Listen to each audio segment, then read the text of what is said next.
오늘 제목은 6월절 어린 양 예수 이렇게 제목을 정했습니다. 세상에는 여러 종교들이 많이 있죠. 많은 사람들이 종교를 가지기를 원하고 있고 그 종교를 찾아 나섭니다. 근데 그 찾는 목적이 어디에 있느냐? 대부분의 종교들은 이 땅에서 행복하고 복받고 잘 살기를 원하는 거예요.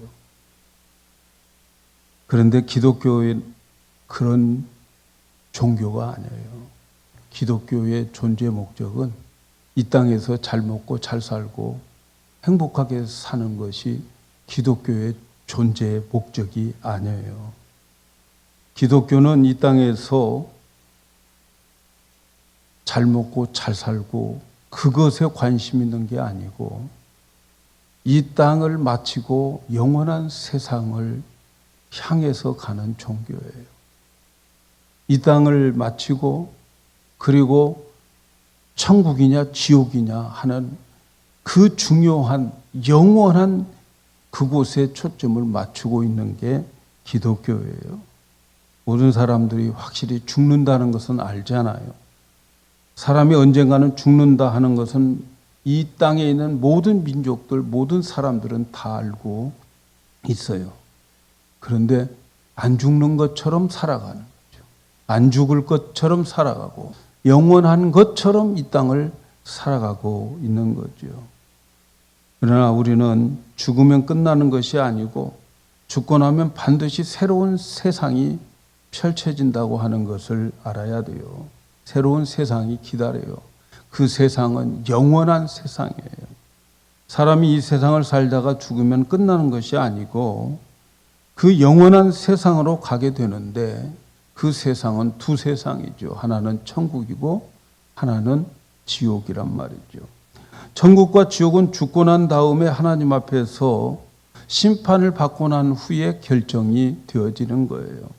그래서 히브리서 9장 27절에 한번 사람이 죽는 것은 정한 이치고 하나님이 정해 놓으신 이치입니다. 그리고 그 후에는 심판이 있다. 이렇게 말씀해요. 그러니까 이 땅에 있는 사람들은 다 한 번 다 죽어요. 반드시 죽지요. 그런데 죽고 난 다음에 하나님 앞에 심판을 받습니다. 그 심판은 죄에 대한 심판이에요. 내가 이 땅을 어떻게 살아왔느냐에 대한 행위의 심판이죠. 그래서 내가 이 세상에서 살아왔던 삶을 하나님 앞에서 결산을 하는 거지요. 하나님의 심판대에서 한 가지 죄라도 드러나게 되면 그 죄 때문에 영원한 형벌인 지옥 불 속에 던져져서 영원히 그곳에서 영원히 저주를 받으며 고통 속에서 영원히 살아가게 되는 거죠. 그것을 멸망이다. 이렇게 성경은 말하는 거죠. 그래서 기독교가 존재하는 목적은 바로 이 멸망을 받지 않기 위해서 예수를 믿어서 그 믿음으로 영원히 구원받아 천국에서 영생 복락을 살 수 있도록 하게 하는 것이 기독교의 궁극적인 목적입니다.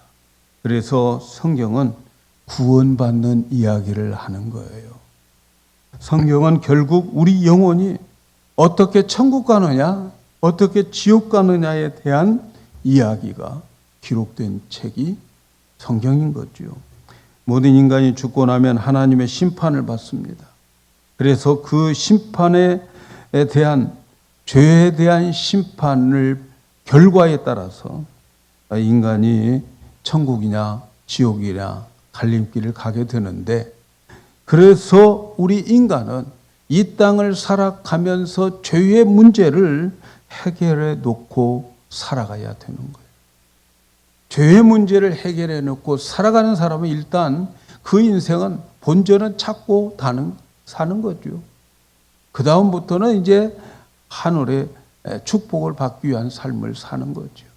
죄의 문제가 해결되지 않고 이 땅을 살아가는 것처럼 불안한 게 없는 거죠.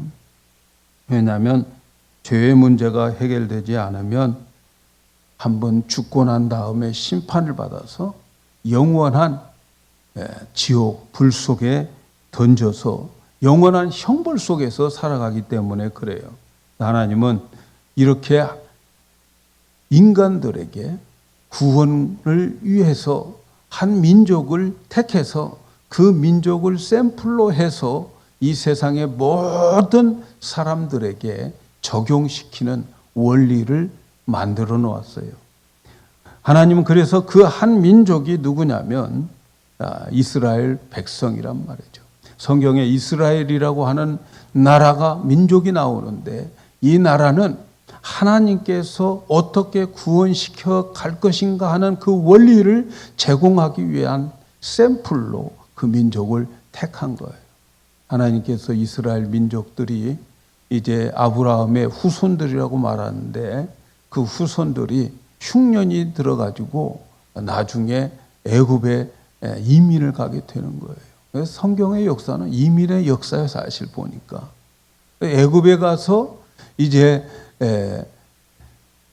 야곱의 아들들 70명이 가서 살게 된 것이 이제 이민의 시초죠. 그런데 이제 그 70명들이 430년 동안 번성을 해가지고 큰 민족을 이루는 거예요. 그러니까 애굽 나라에 있는 사람들보다도 더 건장한 그러한 백성들이 더 애굽에 많아지게 되는 거죠.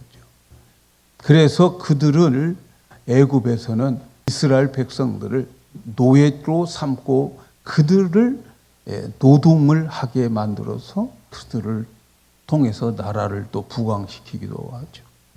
네, 그런데 이들이 430년 동안 노예 생활을 하면서 너무나도 많은 고생을 하니까 그들이 그때 이제 하나님의 약속을 기억하면서 하나님께 기도하기 시작한 거예요.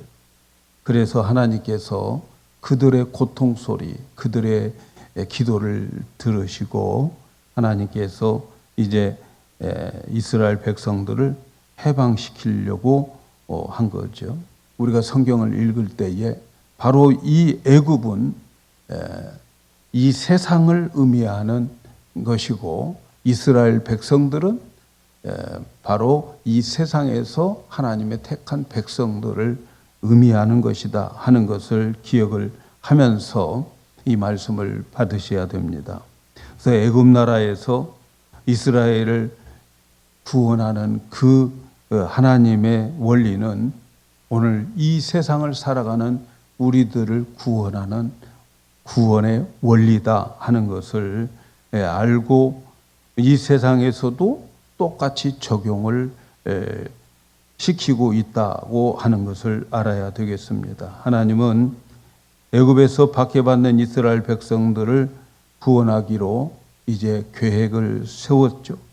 그리고 그들이 부르짖을 때에 하나님은 그동안에 준비해 놓았던 리더 모세를 이제 부르게 되고 그 모세를 통해서 이스라엘 백성들이 해방되도록 하나님께서 인도해 가시는 거죠. 그래서 이 모세를 통해서 애굽 나라에 이제 10가지의 재앙을 내리게 되는 거죠. 모든 재앙들마다 엄청난 피해를 가져오는 재앙이었어요. 근데 이 재앙을 통해서 9가지를 내렸어도 바로 왕이 얼마나 마음이 강팍하고 고집이 센지 그래도 9가지의 재앙을 다 받고 또 잘못했다고 하고 그리고 또 용서해달라고 하고 기도해달라고 하면서 9가지의 재앙을 맞이하게 되는 거죠. 그래서 하나님께서는 이제는 마지막 10번째 재앙을 내리기로 합니다. 그래서 이 10번째 재앙을 내려서 이스라엘 백성들을 애굽에서 구출해내는 역사를 하는데 오늘 우리가 읽은 말씀은 바로 그 10번째 재앙에 대한 말씀이에요.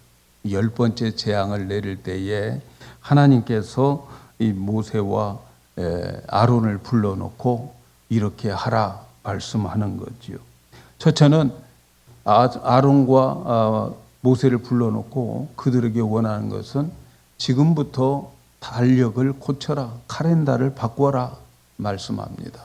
지금 이스라엘 백성들이 출애굽하는 그 날을 매해 1월로 정해라. 첫 달로 정하라.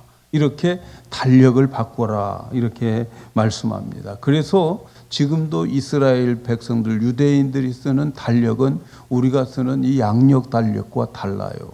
그래서 그들의 1월은 우리가 쓰는 달력의 3월을 말하는 3월 그 초승달이 뜨는 날, 그 날을 기준으로 해서 유대인들은 1월이라 이렇게 생각을 하고, 그래서 유대의 달력과 유대인들의 달력과 우리가 쓰는 양력 달력과 다른 거지요. 하나님께서 구원받은 그들에게 달력을 고쳐라 라고 하는 게 뭐예요? 카렌다를 고쳐라. 구원받은 사람들의 삶은 구원받은 즉시 새로운 시간, 새로운 시대, 새로운 인생을 살아가고 있다고 하는 것을 말씀해 주는 의미가 있다고 생각합니다. 하나님은 모세에게 그리고 1년 된 흠 없는 어린 양을 취하라. 가족대로 취하라. 이렇게 말씀해요. 1년 된 흠 없는 어린 양을 가족대로 취하라. 근데 어떤 가족은 어린 양 하나를 취할 수 있을 만큼의 그러한 형편이 못 되는 가정들도 있어요. 그런 가정들은 옆에 없는 사람들끼리 숫자를 잘 계산해 가지고 어린 양을 취하도록 그렇게 했어요. 형편에 맞게. 하여튼 하나님께서 어린 양을 취하라 그렇게 말했어요. 1년 되고 흠도 없는 어린 양을 취해 가지고 그 양을 자기 가정으로 데리고 오는 거예요. 가정으로 데리고 와서 2주 동안을 그 어린 양과 함께 집안에서 같이 살아가는 거예요.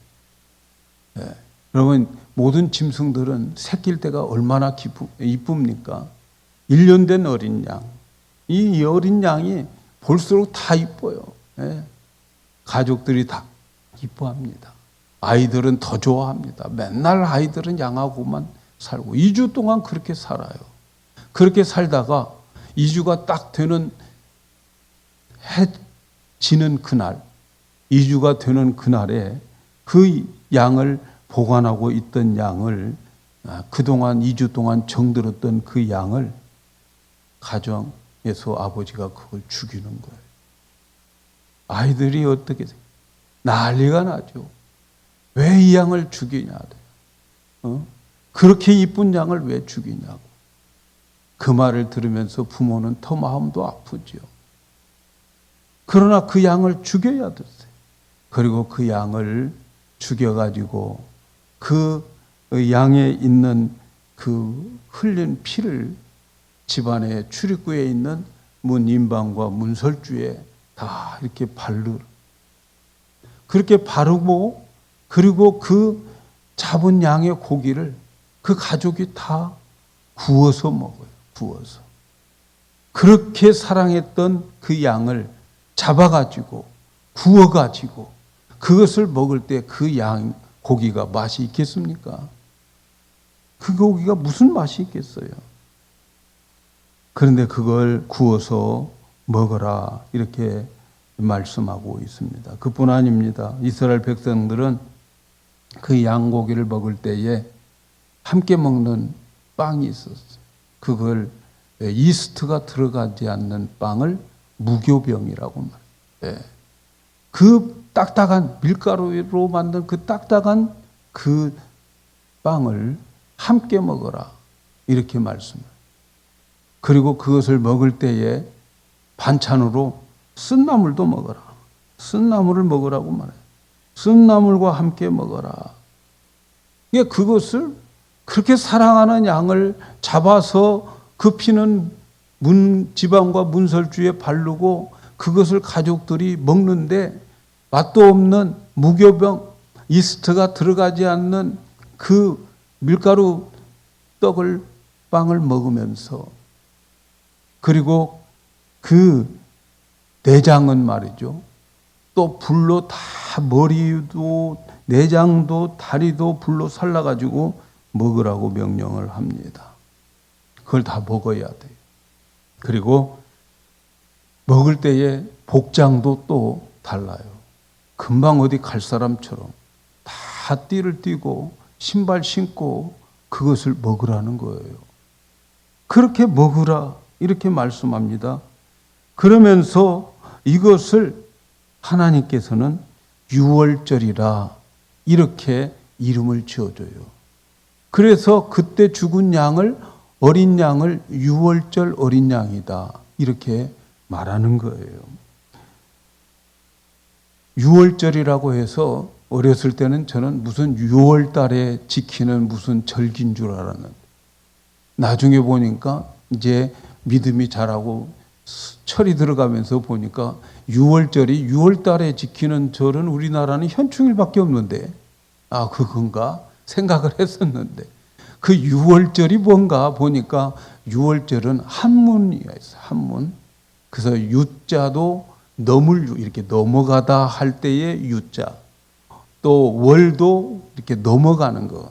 넘어간다라는 거예요. 영어로는 넘어간다 해서 패스오버 이렇게 말을 해요. 그래서 미국 사람들은 6월절을 패스오버 그렇게 말해서 그들은 쉽게 인식이 될 것 같은데 우리 한국 사람들은 6월절 그러니까 뭐 6월달에 뭘 있나 이런 생각이 드는데 그래 6월절이라고 하는 것은 넘어가는 것을 말하는 거예요. 하나님께서 넘어간다라고 하는 것을 말해요. 그래서 오늘 읽은 말씀의 12절에 보니까 내가 그날 밤에 애굽 땅에 두루 다니며 사람과 짐승을 물어나고 애굽 나라 가운데 처음 난 것을 다 치고 애굽의 모든 신에게 벌을 내리리라. 나는 여호와로다. 내가 애굽 땅을 칠 때에 그 피가 너희에게 거하는 집에 있어서 너희를 위하여 표적이 될지라. 내가 피를 볼 때에 너희를 넘어가리라. 그래서 넘어간다. 그 피를 보고 이 집은 죽음의 사자가 그냥 넘어가는 거예요. 그래서 넘어간다라고 해서 유월절이라 이렇게 말씀하는 거죠. 하나님이 그날 밤에 애굽 땅에 다니면서 사람과 짐승들의 처음으로 난 것들은 다 죽이는 날이 그날이었어요. 그래서 모든 우상을 벌하겠다는 거죠. 그런데 하나님이 지나가실 때에 그 어린 양을 잡아가지고 그 양의 피를 자기 집에 출입구에 바르고 그리고 그 안에서 그 고기를 먹은 사람들에게는 그날 밤 처음 낳은 자를 죽이러 가는 그 죽음의 사자가 그 피를 보고 지나가는 거예요. 이 집은 지나가자. 그 피를 보았기 때문에 지나가자 하는 거예요. 그래서 지나가는 거죠. 패스오버 한 거죠. 그 안에 있는 사람이 누구든지 저 안에 도둑놈이 들어있든지 나쁜 놈이 들어있든지 또 저 안에 착한 사람이 살든지 그거 상관없어요. 누구든지 어떤 사람이든지 어떤 집이든지 그 피만 발라져 있으면 그냥 통과하는 거예요. 그 집은 아무도 죽음을 당하는 집이 없어요. 그렇게 해서 이스라엘 백성들이 그 다음날 보니까 그 피를 바르지 않는 모든 애굽 사람들의 짐승들은 왕으로부터 시작해서 저 천면에 이르기까지 짐승 피를 바르지 않은 그 집들은 전부 초상이 난 거예요. 그러니까 바로 왕이 놀래가지고 이스라엘 백성들 이제 나가 하고 쫓아내는 거예요. 그때 이스라엘 백성은 그냥 못 나가 하면서 그들에게 다 금은 보화를 다 걷어가지고 나가게 되는 거죠. 하나님이 하신 일이죠. 그렇게 해서 하나님은 그 애굽에서 출발하는 그날을 매해 첫 달로 삼고 첫날로 삼아라 해서 이제 달력이 바뀌어지게 되는 거예요. 그래서 이스라엘 백성들은 그 후로부터 1400년 동안 쭉 유월절을 지켜가고 있었어요. 지금도 지키고 있잖아요. 지금도 예수를 아직도 받아들이지 않는 유대인들은 지금도 지키고 있는 거예요. 그런데 말이죠. 그렇게 1400년 정도의 세월 속에서 유월절을 지키고 있었는데 어느 날 요단강가에서 한 청년이 외치는 소리가 있었어요. 그 청년이 누구냐면 세례 요한이었어요. 세례 요한이 외칩니다. 회개하라, 천국이 가까워졌다 하면서 사람들에게 회개를 하라고 외치는데, 그 외치는 어느 날 세례 요한이 많은 사람들 앞에 선포합니다.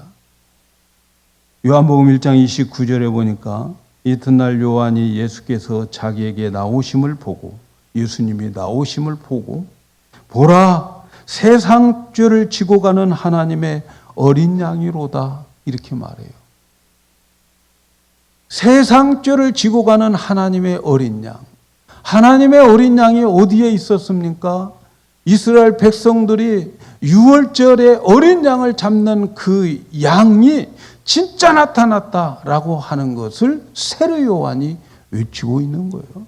그러면서 예수 그리스도를 그 유월절에 지키는 그 양이 바로 이 양인데, 이 양은 세상 죄를 지고 가는 어린 양으로 지금 나타났다 하는 것을 말하는 거예요. 그러니까 세례 요한의 외침을 보면서 사람들이 깨달을 수 있는 것은, 아하, 그 유월절에 잡았던 그 양은 지금 저 예수에 대한 예표였구나 하는 것을 깨닫게 되는 거예요. 그 양은 바로 이 양을 말하는 거구나 라고 깨닫게 되는 거예요. 하나님이 세상을 이처럼 사랑하사 독생자를 주셨다고 하는데, 그 독생자를 어찌하러 보냈는가 봤더니 어린 양으로 보내주셨다 하는 것을 알아차리게 된 거지요. 사도 바울도 예수님에 대해서 이렇게 설명합니다. 고린도전서 5장 7절에 너희는 누룩 없는 자인데 새 덩어리가 되기 위하여 묵은 누룩을 내어버리라. 우리의 유월절 양 곧 그리스도께서 희생이 되었느니라. 우리의 유월절 양, 그 어린 양, 1년 듣는 흠없는 그 어린 양이 바로 그리스도고 그분이 희생이 되었다, 이렇게 말씀해요. 그래서 예수님은 어린 양으로 오셨어요.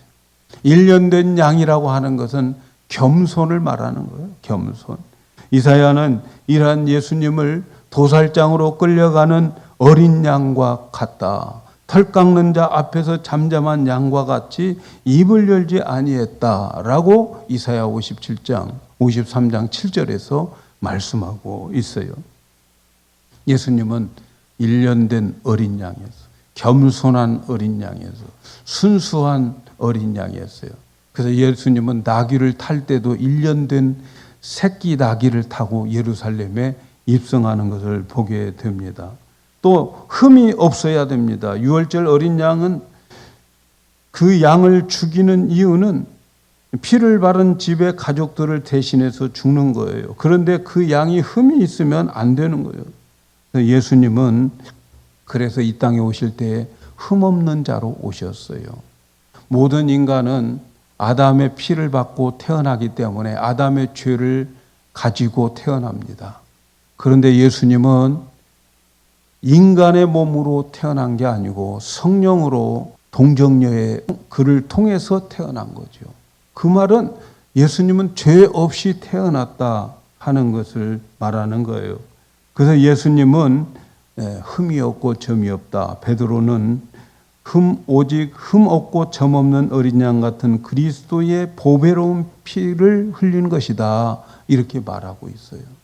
예수님은 죄가 없기 때문에, 흠이 없기 때문에 그의 흘린 피는 보배로운 피였다, 이렇게 말해요.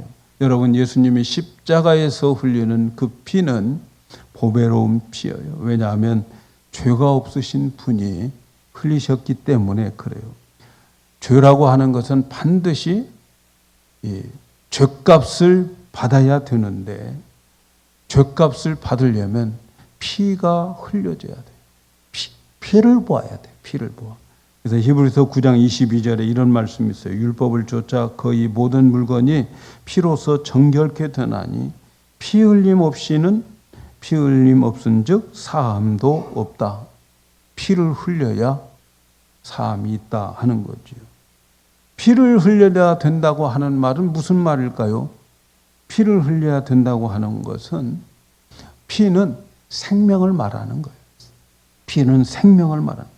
그래서 생명에 죄가 없어야 되는 거예요. 그런데 그 생명은 날 때부터 죄가 없어요. 예수님의 생명은 날 때부터 죄가 없어요. 그 예수님의 피는 예수님의 생명을 말하는 거예요. 또 어린 양은 수컷이어야 된다. 또 대신 죽어야 될 그 예수는 남자여야 된다. 그래서 예수님이 태어나고 난 다음에 8일 만에 할례를 받는 것은 그분은 남자였다. 가장 왕성한 나이, 가장 혈기 있는 나이, 가장 아름다운 나이, 33살. 그래서 저는 가끔 생각을 해봐요. 우리가 부활될 때 말이죠. 내 모습은 어떤 모습일까? 33살 때 사진을 찍어보자. 그 사진을 한번 찾아보자. 가장 멋있을 때, 가장 젊었을 때, 그때의 부활체로 될 것입니다. 그러니까 천국은 전부가 다 멋있고 아름다운 여자들만 모여있는 곳이라 생각을 봅니다. 그래서 유월절에 어린 양을 잡아 죽여서 그 어린 양의 피로 문설주와 임방에 바르고 이스라엘 사람들은 그 어린 양의 피로 인해서 이제 다 보호함을 받은 것처럼 오늘 우리도 그렇게 된다 하는 거지요. 근데 그 어린 양의 피를 쏟아가지고 우슬초라고 하는 그 풀에 적셔가지고 문지방에 이렇게 뿌리게 되어 있는데 그 우슬초가 뭐냐면 여러분 예수님께서 십자가에서 돌아가실 때에 요한복음 19장에 보니까 예수님이 십자가에 계실 때 우슬초에다가 신포도주를 이렇게 마시게 이렇게 했단 말이죠. 그 우슬초에다가 신포도주를 마시게 해서 그리고 운명하게 되었다 하는 내용이 나와요. 그러니까 그것도 예수님께서 십자가에서 정말 고통 중에 있으면서 그 신포도주, 마약 같은 그 고통을 좀 덜어줄 수 있는 마취제 같은 그것을 이렇게 주었었죠. 근데 예수님은 그것을 한번 맛보고 그게 신포도주라고 하는 것을 알고 안 마셨던 거죠. 그렇게 해서 예수님은 십자가에서 똑같이 그렇게 죽으셨어요.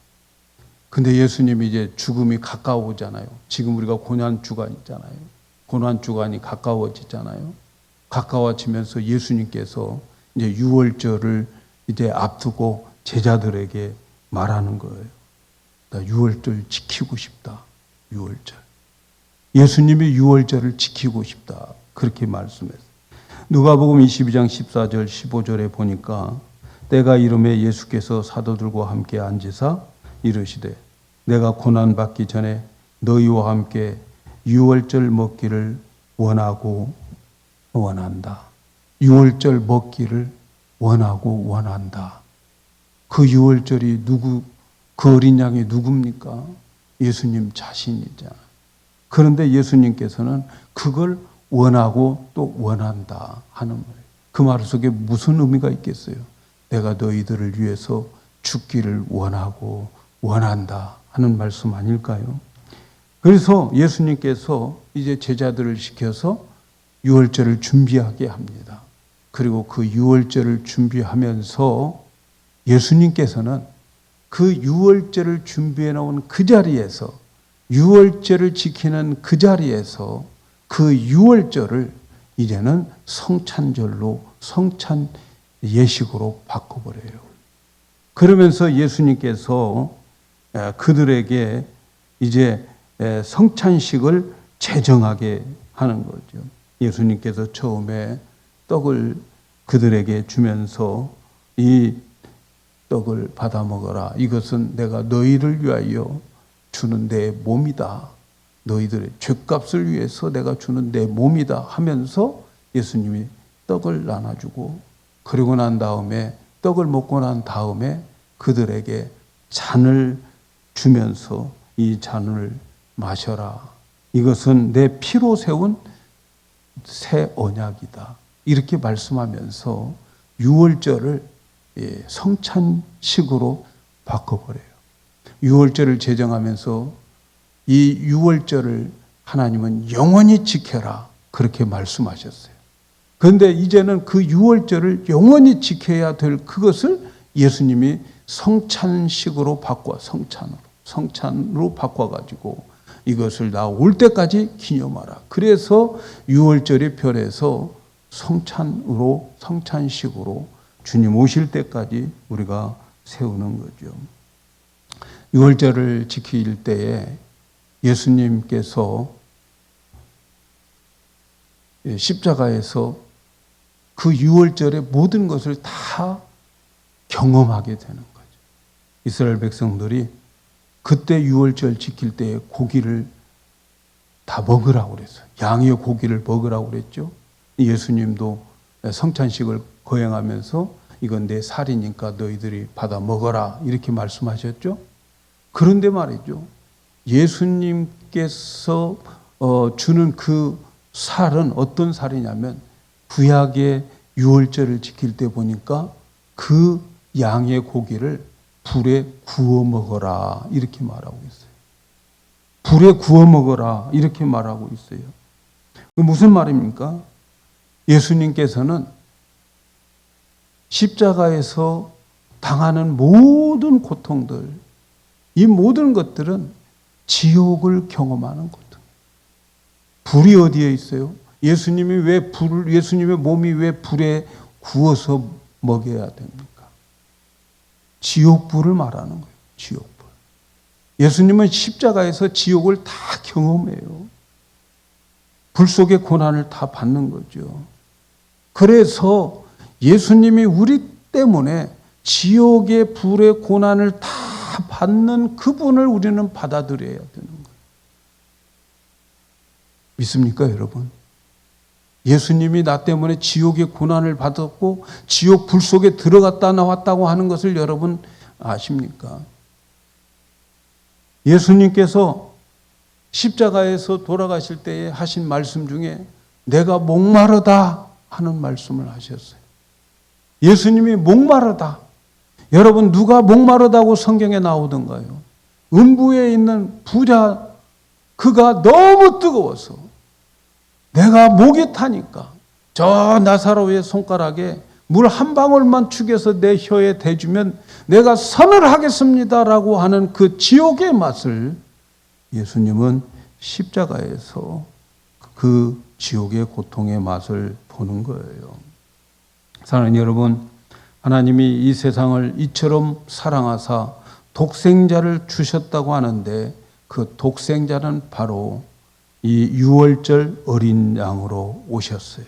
그래서 유월절 어린 양은 죽어서 그 피를 문설주와 문인방에 발랐고 죽음의 사자는 그것을 보고 죽음을 넘어가게 되는 거죠. 도대체 그 피의 의미가 뭘까? 왜 그 피를 보고 넘어갔는가 하는 것을 알아야 돼요. 예수 믿는 사람들이 예수님의 피, 예수님의 보혈 이렇게 말하는데 그 의미를 우리는 알아야 됩니다. 왜냐하면 그 의미를 알아야 진짜 예수를 믿는 거예요. 왜 우리가 예수의 보혈을 믿어야 됩니까? 왜 우리가 예수님의 피를 믿어야 됩니까? 레위기 17장 11절에 보니까 육체의 생명은 피에 있느니라. 피가 죽으면 육체의 생명은 죽은 거지요. 내가 이 피를 너희에게 주어 단에 뿌려 너희의 생명을 위하여 속죄케 하셨나니, 그 피를 단에 뿌렸다고 하는 것은 생명을 거기에다가 던져뒀다는 거 아니겠어요? 그러면서 생명이 피에 있으므로 피가 죄를 속하였느니라.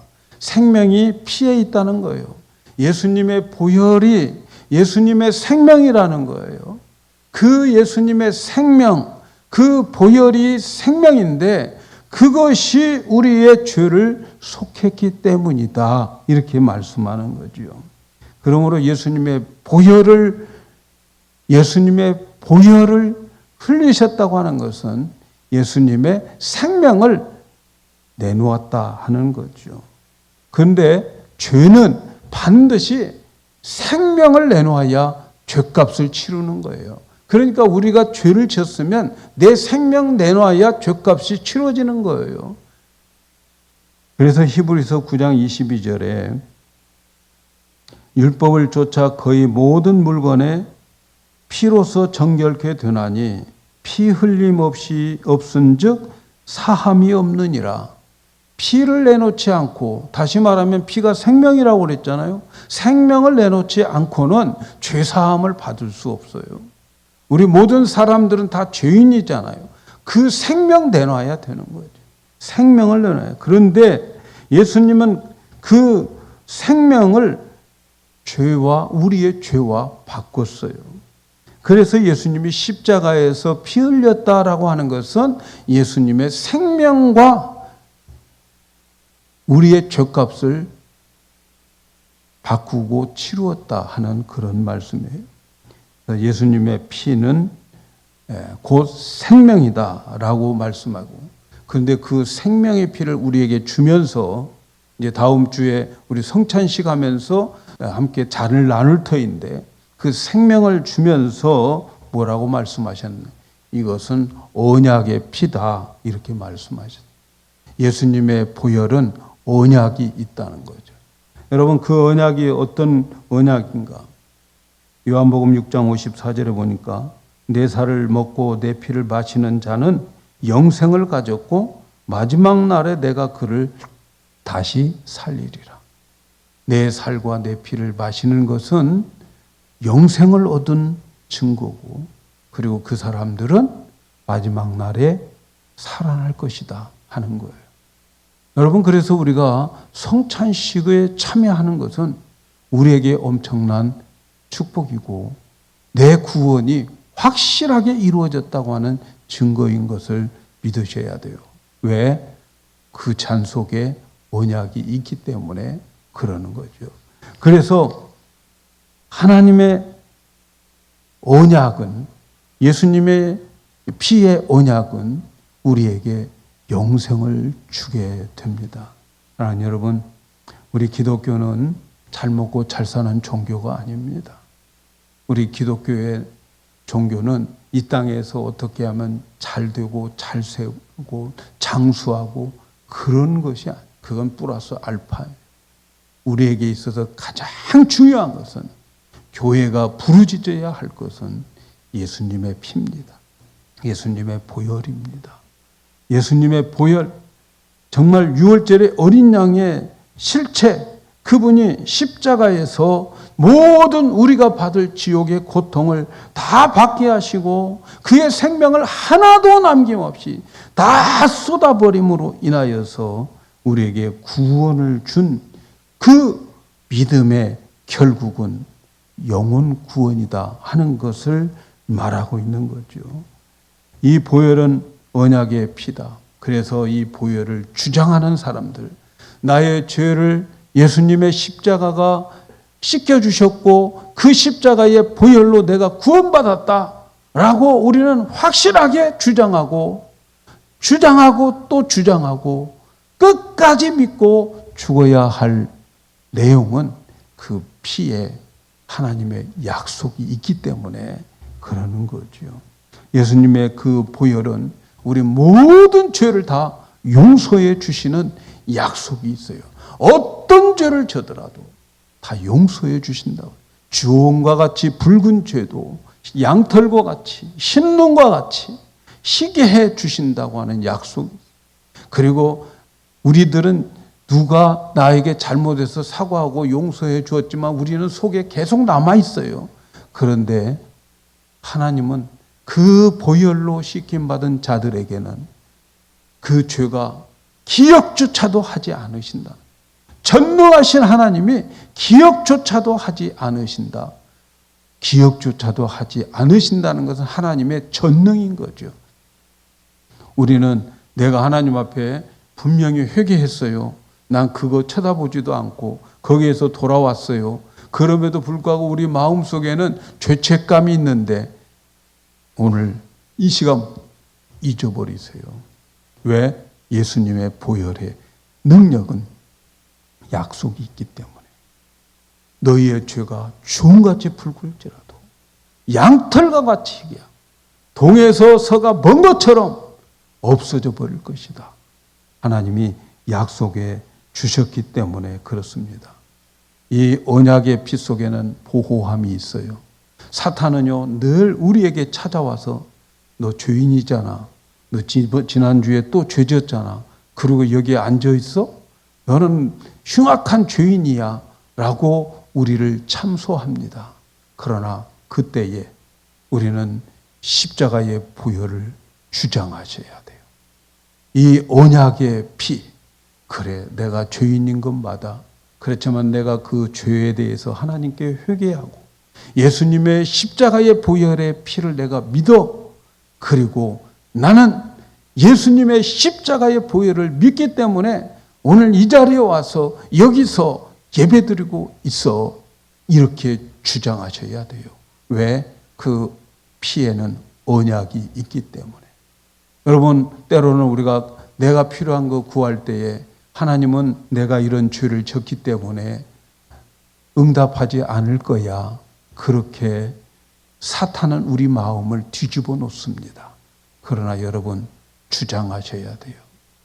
그 하나님의 언약, 그 피는 우리가 하나님 앞에 담대하게 나갈 수 있는 길을 열어주셨어요. 그래서 우리는 하나님께 내가 죄를 졌더라도 하나님 내가 연약해서 죄를 졌습니다.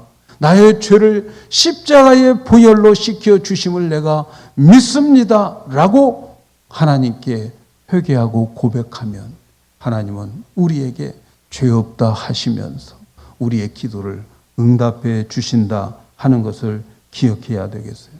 그래서 여러분 우리가 성경을 다 읽고 나서 이 진리를 알게 되면 아, 내가 지금부터 착하게 살아야 되겠다.